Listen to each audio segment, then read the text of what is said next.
ನಮಸ್ಕಾರ, ಇದು ರಿಪಬ್ಲಿಕ್ ಕನ್ನಡ. ನಾನು ರಂಜಿತ್ ಶ್ರೀಯ. ರಣಭೀಕರ ಮಳೆಗೆ ಜನಜೀವನ ಅಸ್ತವ್ಯಸ್ತ ಆಗಿದೆ. ಕರಾವಳಿ ಭಾಗದಲ್ಲಂತೂ ಈ ಮಳೆ ಸೃಷ್ಟಿಸಿರುವಂಥ ಅವಾಂತರ ಒಂದೆರಡಲ್ಲ, ಗುಡ್ಡ ಕುಸಿತ ಆಗಿ ಜನರ ಬದುಕೆ ನಾಮಾವಶೇಷ ಆಗಿದೆ.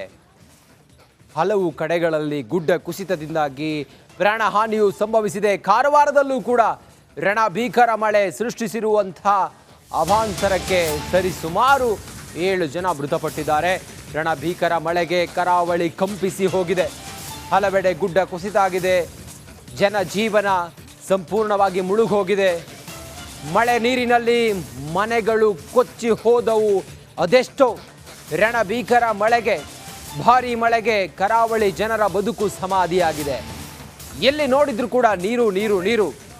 ಕುಸಿದಿದ್ದು ಕೇವಲ ಬರೀ ಮಣ್ಣಲ್ಲ, ಜನರ ಬದುಕೆ ಸಮಾಧಿಯಾಗಿದೆ. ಗಂಗಾವಳಿ ಸುನಾಮಿಗೆ ಮನೆ ಸರ್ವನಾಶ ಆಗಿದೆ. ಅಳಿದುಳಿದ ನೆಲದಲ್ಲಿ ನೆನಪುಗಳ ಹುಡುಕಾಟ ಮಾಡ್ತಾ ಇದ್ದಾರೆ. ದುರಂತ ನಡೆದ ಸ್ಥಳದಲ್ಲಿ ಏಕೈಕ ಚಾನಲ್ ರಿಪಬ್ಲಿಕ್ ಕನ್ನಡ ಮಾತ್ರ. ಆ ಗುಡ್ಡ ಕುಸಿತು, ಜನ ಮೃತಪಟ್ರಲ್ವಾ, ಜೀವ ಹಾನಿ ಆಯ್ತಲ್ವಾ, ಆ ಸ್ಥಳದಲ್ಲಿ ರಿಪಬ್ಲಿಕ್ ಕನ್ನಡ ಮಾತ್ರ ವರದಿಯನ್ನು ಮಾಡ್ತಾ ಇದೆ. ಆ ಸ್ಥಳದಲ್ಲಿ, ಆ ದುರ್ಗಮ ಸ್ಥಳದಲ್ಲಿ ರಿಪಬ್ಲಿಕ್ ಕನ್ನಡ ಅಲ್ಲಿನ ಪರಿಸ್ಥಿತಿಯನ್ನ ನಿಮಗೆ ತಿಳಿಸುವ ಪ್ರಯತ್ನ ಮಾಡ್ತಾ ಇದೆ. ದುರಂತ ನಡೆದ ಸ್ಥಳದಲ್ಲಿ ಏಕೈಕ ಚಾನಲ್ ರಿಪಬ್ಲಿಕ್ ಕನ್ನಡ ಮಾತ್ರ. ರಣಭೀಕರ ಮಳೆಗೆ ಕಾರವಾರ ಸಂಪೂರ್ಣವಾಗಿ ಏನಿವತ್ತು ನಲುಗಿ ಹೋಗಿದೆ, ಆ ಸ್ಥಳದಿಂದ ರಿಪಬ್ಲಿಕ್ ಕನ್ನಡ ವರದಿಯನ್ನು ಮಾಡ್ತಾ ಇದೆ.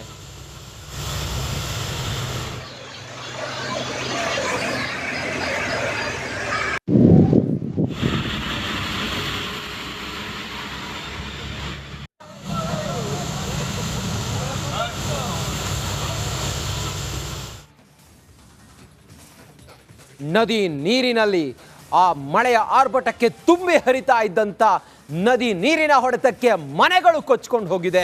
ಶಿರೂರು ಬಳಿಯ ಉಳುವರೆ ಗ್ರಾಮದಲ್ಲಿ ಭಾರಿ ಹಾನಿಯಾಗಿದೆ. 5 ಮನೆಗಳ ಪಾಯ ಹೊರತಾಗಿ ಮತ್ತೇನೂ ಕೂಡ ಉಳಿದಿಲ್ಲ. ಅವಘಡದಲ್ಲಿ 8 ಮಂದಿ ಗಾಯಗೊಂಡಿದ್ದಾರೆ. ಒಬ್ಬ ನಾಪತ್ತೆ ಆಗಿದ್ದಾನೆ ಅನ್ನುವ ಅನುಮಾನ ವ್ಯಕ್ತವಾಗಿದೆ. 2 ಬೈಕ್ಗಳು, 2 ಜಾನುವಾರು ಗಂಗಾವಳಿ ನದಿ ಪಾಲಾಗಿದೆ. ಗಂಗಾವಳಿ ನದಿಯ ಭೀಕರ ಆರ್ಭಟಕ್ಕೆ ಅಥವಾ ಮಳೆಯ ಆರ್ಭಟಕ್ಕೆ ಗಂಗಾವಳಿ ನದಿ ಉಕ್ಕಿ ಹರಿತಾ ಇದೆ. ಶಿರೂರು ಬಳಿಯ ಉಳುವರೆ ಗ್ರಾಮದಲ್ಲಿ ಅವಾಂತರ ಸೃಷ್ಟಿಯಾಗಿದೆ. ನಾಪತ್ತೆ ಆದವರಿಗಾಗಿ ಈಗ ಶೋಧ ಕಾರ್ಯ ಮುಂದುವರೆದಿದೆ. ಕಾರ್ಯಾಚರಣೆ ನಡೀತಾ ಇದೆ. ಕಾರ್ಯಾಚರಣೆಗೂ ಕೂಡ ಅಡ್ಡಿ ಆಗ್ತಾ ಇದೆ. ರಕ್ಷಣಾ ಕಾರ್ಯಾಚರಣೆಗೆ ಅಡ್ಡಿ ಆಗ್ತಾ ಇದೆ. ಮಳೆಯ ನಡುವೆಯೇ NDRF ಕಾರ್ಯಾಚರಣೆಯನ್ನು ಮಾಡ್ತಾ ಇದೆ, ರಕ್ಷಣಾ ಕಾರ್ಯಾಚರಣೆ ಮಾಡ್ತಾ ಇದೆ. ಜನರ ಬದುಕೆ ಸಮಾಧಿಯಾಗಿ ಹೋಗಿದೆ. ಕಾರವಾರ ಆ ಭಾಗದಲ್ಲಿ ಕಾರವಾರದ ಶಿರೂರಿನಲ್ಲಿ ನದಿ ನೀರಿನ ಹೊಡೆತಕ್ಕೆ ಕೊಚ್ಚಿ ಹೋದ ಮನೆ ಕೇವಲ ಪಾಯ ಮಾತ್ರ ಕಾಣಿಸ್ತಾ ಇದೆ. ಮನೆಗಳು ಬಿದ್ದಿರೋದು ಅದೆಷ್ಟೋ, ಮನೆಗಳು ಕುಸಿದಿರೋದು ಅದೆಷ್ಟೋ. ಆ ಮೇಲ್ಚಾವಣಿ ಮತ್ತೊಂದು ಮಗದೊಂದು ಹಾರಿ ಹೋಗಿ ಜನರ ಬದುಕೆ ದುಸ್ತರವಾಗಿದೆ. ಇಲ್ಲಿ ಬಂದು ಬಿದ್ದುಬಿಟ್ಟು ಅವಾಗ ಮನೆ ಅಡಿಯಲ್ಲಿ ಇಬ್ಬರು ಅಡಿಗೆ ಆಗೋದು. ನಮ್ಮ ಅತ್ತೆ ಮತ್ತೆ ಭಾವ. ನಾನು ಮೇಲೆ ಹತ್ತಿ ಮಕ್ಕಳಿಗೆ ಕಾಪಾಡ್ಲಿಕ್ಕೆ ಹೋದೆ. ಮಕ್ಕಳು ನೀರಡಿಯಲ್ಲಿ ಅಲ್ಲಿ ಬೇರೆ ಈಜ್ತಾ ಇದ್ರು. ಹೇಗೆ ಕರ್ಕೊಂಡು ಬಂದ್ರಿ ಮಕ್ಕಳನ್ನ? ನೀರಿಗೆ ಹೋದ ಮಕ್ಕಳನ್ನ ಹೇಗೆ ಕರ್ಕೊಂಡು? ಅವರೇ ಕಲ್ಲು ಹಿಡ್ಕೊಂಡು ಮೇಲೆ ಹತ್ತು ಬಂದ್ರು. ಒಟ್ಟಾರೆ ಇಲ್ಲಿ ಎಷ್ಟು ಜನಕ್ಕೆ ಪೆಟ್ಟಾಗಿದೆ? ನಾನು ಇದನ್ನ ನೋಡಿದ್ದೇನೆ. ಫಸ್ಟ್ ಗುಡ್ಡ ಬೀಳ್ತಾ ಇತ್ತು ಸರ್, ಮಣ್ಣೆಲ್ಲ ಬೀಳ್ತಾ ಇತ್ತು. ಮಣ್ಣಿನ ಜೊತೆ ಒಂದು ಟ್ಯಾಂಕ್. ವರುಣನ ಆರ್ಭಟಕ್ಕೆ ಕರಾವಳಿಯಲ್ಲಿ ಕಂಪನ ಆಗಿದೆ. ಮರಣ ಮಳೆಗೆ ಅಂಕೋಲದ ಜನರು ತತ್ತರಿಸಿ ಹೋಗಿದ್ದಾರೆ. ಶಿರೂರು ಬಳಿ ಗುಡ್ಡ ಕುಸಿತ ಆಗಿದೆ. ಜನರಿಗೆ ಡವ ಶುರುವಾಗಿದೆ. ಉಳುವರೆ ಗ್ರಾಮದಲ್ಲಿ ಅವಾಂತರಗಳ ಸರಮಾಲೆಗೆ ಸೃಷ್ಟಿಯಾಗಿದೆ. ಭೀಕರ ಪ್ರವಾಹಕ್ಕೆ ಕೊಚ್ಚಿ ಹೋದ ಸೂರು. ಮನೆ ಇಲ್ಲ, ಏನೂ ಇಲ್ಲ. ಮನೆಯಲ್ಲಿ ವಾಸಿಸ್ತಾ ಇದ್ದ ವೃದ್ಧೆ ಸಣ್ಣವ್ವ ಕಣ್ಮರೆಯಾಗಿದ್ದಾಳೆ. ನೀರಿನಲ್ಲಿ ಕೊಚ್ಚಿ ಹೋಗಿದ್ದಾರಾ ಅನ್ನೋದು ಈಗಿರುವಂಥ ಅನುಮಾನ. ಇನ್ನು ಆ ಭಾಗದಲ್ಲಿ ಆಗಿರುವಂಥ ಹಾನಿ ಮತ್ತು ಜೀವಹಾನಿ, ಮನೆಗಳು ಸಂಪೂರ್ಣವಾಗಿ ನಾಶ, ಇದೆಲ್ಲದರ ಕುರಿತಾಗಿ ನಮ್ಮ ಪ್ರತಿನಿಧಿ ನಾಗೇಂದ್ರ ಅಲ್ಲಿಂದ ಒಂದು ಪ್ರತ್ಯಕ್ಷ ವರದಿಯನ್ನು ನೀಡಿದ್ದಾರೆ. ಬನ್ನಿ, ಏನೇನಿದೆ ಅಲ್ಲಿನ ಸ್ಥಿತಿ ನೋಡೋಣ. ನಾನೀಗ ನಿಂತಿರುವಂಥ ಜಾಗ, ನನ್ನ ಬಲಭಾಗದಲ್ಲಿ ಗಂಗಾವಳಿ ನದಿ ಹರಿತಾ ಇದೆ. ನದಿ ಹರಿತಾ ಇರುವಂಥ ಪಕ್ಕದಲ್ಲಿ ನಮ್ಮ ಕ್ಯಾಮ್ರಾಮನ್ಗೆ ಅದನ್ನು ದೃಶ್ಯವನ್ನು ತೋರಿಸುವಂಥ ಕೆಲಸ ಮಾಡ್ತಿದ್ದಾರೆ. ಅಲ್ಲಿ ಒಂದು ದೊಡ್ಡ ಗುಡ್ಡ ಇದೆ. ಗುಡ್ಡದಲ್ಲಿ ಆ ಮಣ್ಣು ಕುಸಿತಿರೋದು ನಮಗೆ ಕಾಣೋದಕ್ಕೆ ಸಿಗ್ತಾ ಇದೆ. ಅಲ್ಲಿ ದೊಡ್ಡದಾದಂಥ ಹೈಟೆನ್ಷನ್ ಕಂಬ ಕೂಡ ಇದೆ. ಹೈಟೆನ್ಷನ್ ಕಂಬ ಕೂಡ ಅಲ್ಲಿ ಬಿದ್ದಿದೆ. ಕೆಳಭಾಗದಲ್ಲಿ JCBಗಳು ಮಣ್ಣನ್ನು ಏನು ರಸ್ತೆ ಮೇಲೆ ಗುಡ್ಡ ಕುಸಿತಿರುವಂಥ ಮಣ್ಣೇನಿದೆ ಅದನ್ನು ತೆರವು ಕಾರ್ಯಾಚರಣೆ ಕೂಡ ಮಾಡ್ತಾ ಇದ್ದಾರೆ. ಅದೇ ಜಾಗದಲ್ಲಿ ಒಂದು ಟೀ ಅಂಗಡಿ ಇತ್ತು. ಟೀ ಅಂಗಡಿಯಲ್ಲಿ 5 ಜನ ವಾಸ ಮಾಡ್ತಾಯಿದ್ರು. ಯಾವಾಗಲೂ ಕೂಡ ವಾಹನಗಳು ಅಲ್ಲಿ ಪಾರ್ಕನ್ನು ಮಾಡಿ ಅಲ್ಲಿ ಬಂದು ಟೀಯನ್ನು ಕುಡಿಯುವಂಥ ಕೆಲಸವನ್ನು ಮಾಡ್ತಾಯಿದ್ರು. ನಿನ್ನೆ ಬೆಳಗ್ಗೆ 10:30 ಸುಮಾರಿಗೂ ಕೂಡ ಅದೇ ರೀತಿಯಾಗಿ ಅಲ್ಲಿ ಪಾರ್ಕನ್ನು ಮಾಡಿ ಇಬ್ಬರು ಟೀ ಕುಡಿತಾ ಇದ್ರು. ಜೊತೆಗೆ ಆ ಒಂದು ಟೀ ಅಂಗಡಿಯಲ್ಲಿ 5 ಜನ ವಾಸ ಮಾಡ್ತಾಯಿದ್ರು. ಯಾವಾಗ ಗುಡ್ಡ ಕುಸಿದು ಬೀಳುತ್ತೋ ಆ ಗುಡ್ಡ ಕುಸಿದು ಬೀಳ್ತಾ ಇದ್ದಂತೆ ತಕ್ಷಣಕ್ಕೆ ಆ ಟೀ ಅಂಗಡಿಯಲ್ಲಿ ಇದ್ದವರೆಲ್ಲರೂ ಕೂಡ ಈ ಒಂದು ಮಣ್ಣಿನ ಅವಶೇಷಗಳ ಅಡಿಯಲ್ಲಿ ಸಿಲುಕೊಳ್ತಾರೆ. ಅಷ್ಟೇ ಅಲ್ಲದೆ ಅಲ್ಲಿ 2 ಗ್ಯಾಸ್ ಟ್ಯಾಂಕರ್ಗಳು ಕೂಡ ನಿಂತಿತ್ತು. ಆ 2 ಗ್ಯಾಸ್ ಟ್ಯಾಂಕರ್ಗಳು ಕೂಡ ಗುಡ್ಡದ ಸಮೇತವಾಗಿ ನದಿಗೆ ಬಂದು ಬೀಳುತ್ತೆ. ಆ 2 ಟ್ಯಾಂಕರ್ಗಳು ಕೂಡ ಈಗ ಕೊಚ್ಚಿಕೊಂಡು ಹೋಗಿದೆ. ಸ್ಥಳೀಯರು ಹೇಳೋ ಪ್ರಕಾರ ಈ ಒಂದು ಜಾಗದಲ್ಲಿ ಅದು ಗ್ಯಾಸ್ ಸಿಲಿಂಡರ್ ಇದ್ದಂಥ ಸಂದರ್ಭದಲ್ಲಿ ಬ್ಲಾಸ್ಟ್ ಆಗಿದ್ದಕ್ಕೆ ಇಷ್ಟೆಲ್ಲ ಅವಾಂತರಗಳಾಗಿದೆ. ಈ ಮಣ್ಣಿನ ರಭಸಕ್ಕೆ ನೀರು ಹಾರಿ ಬಂದು ಇಲ್ಲಿದ್ದಂಥ ಮನೆಗಳ ಮೇಲೆ ಬೀಳುತ್ತೆ. ಮನೆಗಳು 2 ಮನೆಗಳಿದ್ದು ಆ 2 ಮನೆಗಳು ಕೂಡ ಕೊಚ್ಚಿಕೊಂಡು ಹೋಗುತ್ತೆ. ಈ ಮನೆಯಲ್ಲಿದ್ದಂಥವರು ಕೂಡ ಸಣ್ಣವ ಅಂತೇಳಿ ಒಬ್ಬ 55 ವರ್ಷದ ವೃದ್ಧೆ, ಆಕೆ ಇನ್ನೂ ಕೂಡ ಪತ್ತೆ ಆಗಿಲ್ಲ.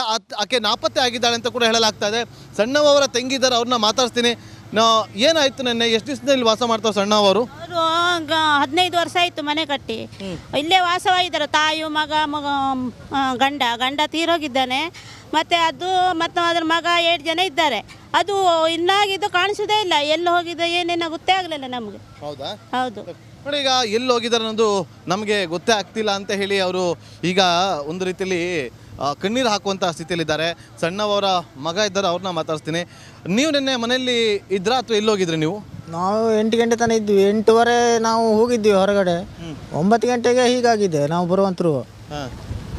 ಆಮೇಲೆ ಹೀಗಾಗಿ ಅಮ್ಮ ಕಾಣ್ತಿಲ್ಲ. ಒಳಗೆ ಹೋಗಿದ್ದ ಮುಣಪಾಲಾಗಿದೆ ಅನ್ನೋ ಏನಂತೂ ಗೊತ್ತಿಲ್ಲ.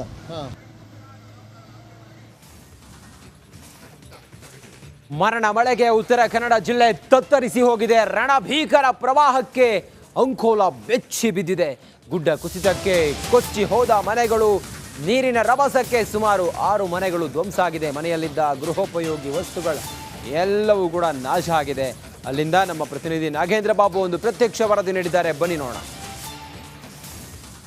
ಈಗ ನೋಡಿ, ನಾವು ಗಮನಿಸ್ತಾ ಇದ್ದೀವಿ ಮನೆಯ ಮೇಲೆ ಹಾಕಿದ್ದಂತಹ ಒಂದು ಕವರ್ ಆಗಿರ್ಬೋದು. ಆ ಕವರ್ ಇದೆ. ಮನೆಯ ಗೋಡೆಗಳು ನೋಡಿ ಇಲ್ಲಿ ಗಮನಿಸ್ತಾ ಇದ್ದೀವಿ. ಪೇಂಟಿಂಗ್ ಇರುವಂಥದ್ದನ್ನು ಕೂಡ ಗಮನಿಸ್ತಾ ಇದ್ದೀವಿ.